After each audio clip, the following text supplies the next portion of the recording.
Skin care খাতে বিজ্ঞান ভিত্তিক ও পার্সোনালাইজড সেবা দেওয়ার লক্ষ্য নিয়ে রংপুরে উদ্বোধন করেছে বায়োজিন কসমেসিউটিক্যালসের 22তম শাখা। বিস্তারিত থাকছে জাকির হোসেন সুজনের প্রতিবেদনে। আজ বৃহস্পতিবার রংপুর স্টেশন রোডের মাজেদা কমপ্লেক্সের 3য় তলায় এই শাখা উদ্বোধন করা হয়। এতে বিভিন্ন শ্রেণী পেশার অতিথি, শুভাকাঙ্ক্ষী ও স্থানীয়রা উপস্থিত ছিলেন। নতুন শাখা উদ্বোধন করেন অভিনেত্রী আনিকা কবির শখ। এই শাখার মাধ্যমে রংপুরের গ্রাহকরা বিজ্ঞান ভিত্তিক ও personalised skin care treatment, derma cosmetics পণ্য এবং বিশেষজ্ঞ চিকিৎসকের পরামর্শ নেওয়ার সুযোগ পাবেন। উদ্বোধন উপলক্ষে বায়োজিনের নির্বাচিত স্কিন ও হেয়ার ট্রিটমেন্ট এবং অথেন্টিক ডার্মা কসমেটিক্স পণ্য সর্বোচ্চ 70% পর্যন্ত ছাড় দেওয়া হচ্ছে বলে জানানো হয়েছে। আনিকা কবির শখ বলেন, সায়েন্টিফিক কেয়ারকে গুরুত্ব দিয়ে মানসম্মত স্কিন কেয়ার সেবা দেওয়ার মাধ্যমে বায়োজিন মানুষের আস্থা অর্জন করেছে। আমার নিজের অভিজ্ঞতা থেকেও বলতে পারি, বায়োজিনের প্রোডাক্ট ও ট্রিটমেন্টের মান বজায় রাখার বিষয়টি গুরুত্বের সঙ্গে দেখে। দেশের বিভিন্ন অঞ্চলে আধুনিক ও বিজ্ঞান ভিত্তিক স্কিন কেয়ার সেবা পৌঁছে দেওয়ার উদ্যোগটি নিঃসন্দেহে প্রশংসনীয়।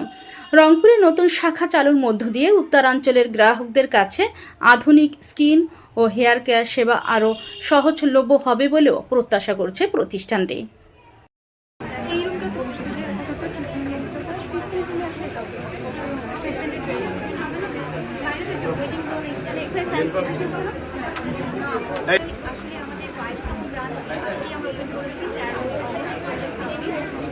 আমরা অনেকদিন ধরে রংপুরবাসীর অনেক ভয়েস করেছিলাম, এবং তাদের আকাঙ্ক্ষা ছিল যে সেই আকাঙ্ক্ষা পূরণ করার জন্য তাদের ভরসার একটা স্কিন কেয়ার ডেস্টিনেশন বায়োজিন আসলে রংপুরে। কিন্তু আশা করছি আমরা আমাদের সম্পূর্ণ স্ট্যান্ডার্ড, আমাদের প্রসেস, স্কিন ওয়েলনেস সলিউশনের সেটা আমরা 2026 রংপুরবাসীর জন্য আবারও একইভাবে স্টাবলিশ করতে পারবো এবং রংপুরবাসীকে একটা বেস্ট অ্যান্ড বেস্ট সার্ভিস দিতে পারবো। সো স্কিন কেয়ারে 22তম যেভাবে এত বছর ধরে কাজ করেছে, সারা বাংলাদেশের মানুষের জন্য এখন রংপুরবাসীর সাথে যোগ হয়ে গেছে।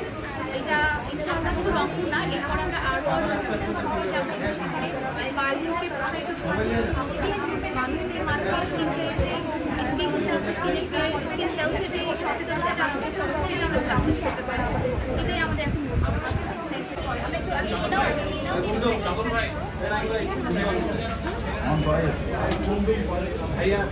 তুমি ঘুমের সামনে নিচ্ছ একটু 5 মিনিটের জন্য আমরা সবাই সাইলেন্ট থাকি কাইন্ডলি প্লিজ।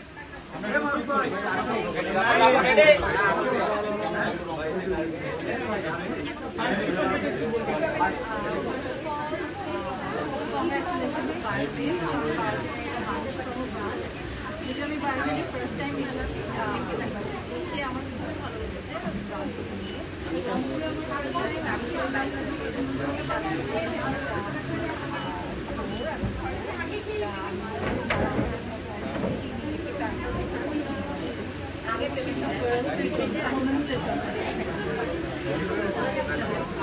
আগে